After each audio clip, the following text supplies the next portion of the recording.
Et ben là, il va me défoncer en même pas 5 minutes de jeu. Même pas 5 minutes, il va me défoncer. Raven. I thought you were making a sandwich. We have no idea where to look.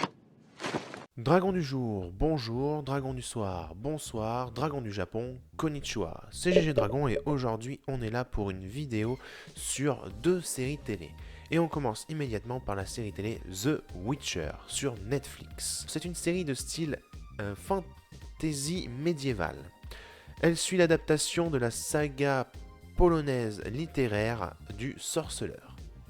Alors, l'histoire est assez simple, on se situe dans un monde médiéval où on suit les aventures, en fait la légende et l'aventure de Gérald de Rive, et aussi d'une princesse Ciri. Et en fait, leurs destinées sont liées l'un à l'autre. The Witcher, pour moi, a été une révélation.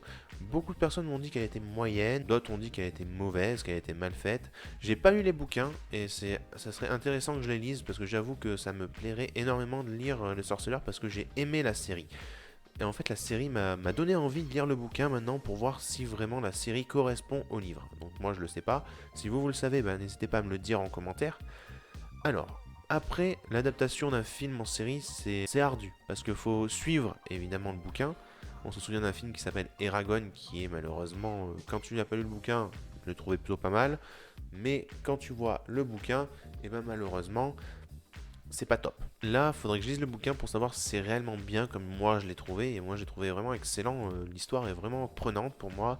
Elle est pure, simple et efficace.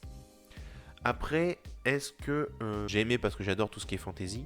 C'est possible, et en plus là c'est de la fantasy médiévale, donc c'est des trucs que j'ai pas forcément l'occasion de voir souvent. Donc ça c'est possible que ça a joué vraiment un rôle important dans mes goûts de série. Et ce goût-là, pour The Witcher, a été prononcé sur le bon côté, une très bonne série, tout simplement.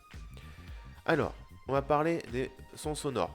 Vu que c'est de la magie, il y a beaucoup de sons ambiants, forêt, pouvoir qui s'active derrière, devant, sur les côtés. En haut, en bas, à gauche, à droite. Et enfin, c'est vraiment de la magie pure, avec Yennefer qui est vraiment quelqu'un, enfin un des personnages que j'ai vraiment aimé de la série, avec évidemment Gérald de Rive. Et la Ciri, malheureusement, je trouve que la princesse, on la voit pas assez dans cette saison. C'est peut-être le seul bémol que je peux mettre à cette série. Donc l'univers, très bon. Le scénario, plutôt bien réussi. Les effets sonores, excellents. Visuellement, c'est magnifique. Il y a des forêts partout, des châteaux forts, des places avec c'est que de la pierre. Donc c'est vraiment très très beau et très bien réalisé. Pour moi, une série que je vous conseille. Après la note que je lui donne la note de 8,5 sur 10. Voilà. La deuxième série. Alors la deuxième série, elle est un peu différente parce que en fait c'est le DC Titan. La série Titan qui est donc sur Netflix. Là il n'y a pas qu'une saison, il y a 2 saisons. Et donc c'est un petit peu dramatique, un petit peu horreur et très sombre. Faut dire que là, Titan, c'est devenu un peu sombre parce que ça se fight direct, il y a les pouvoirs un peu maléfiques d'un personnage, enfin, son père surtout, etc. Donc c'est vraiment maléfique. J'avais moyennement aimé la première saison et j'ai kiffé la seconde saison. J'avoue que la seconde saison m'a beaucoup plus plu que la première, même si la première était très bien réalisée. Donc là, on va suivre les aventures de Dick Grayson, qui était donc Robin, avant, dans la team Titan. Et il a, on va dire, créé une team, donc la team Titan, avec plusieurs autres héros de DC Comics, dont A few moments later. Plusieurs enfants en fait. Donc il y a l'enfant d'Aquaman, je pense. Il y a l'enfant de...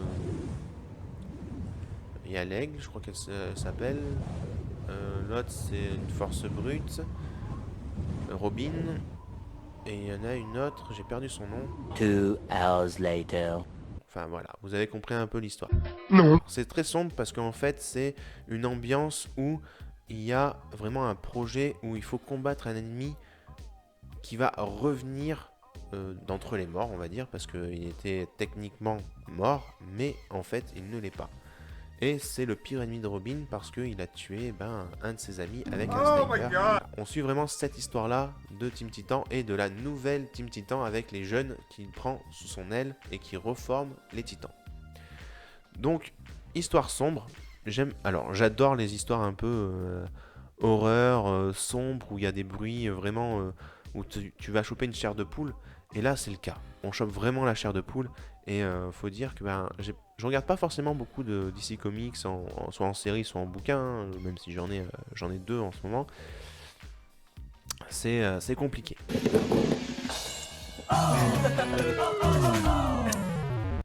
Mais en tout cas, j'ai aimé la saison 1 et la saison 2. Donc voilà, plus la saison 2, évidemment. Au niveau visuel, magnifique. Au niveau sonore, j'en ai pris plein la tête, dans les oreilles. J'en ai plein les yeux et plein les oreilles. Hein. C'était vraiment autant le son que visuel, c'était magnifique. Le scénario est excellent, très bien fait. Alors je sais pas s'il suit les comics réellement ou si c'est un truc à part. Je pense que oui, hein, il suit un comics. Mais vu que j'en lis très peu, je ne peux pas le savoir. Alors, si je devais donner une note à Titan, je donnerais la note sur les 2 saisons de 8 sur 10. J'espère que cette vidéo vous aura plu. N'hésitez pas à me dire ce que vous avez pensé de ces séries si vous les avez regardées.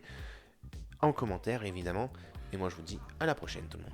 Cette vidéo se termine ici. J'espère qu'elle vous aura plu. N'hésitez pas à liker, commenter et partager la vidéo.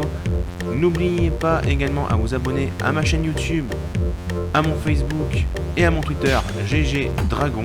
Et sur ce, je vous dis à la prochaine tout le monde. Ciao.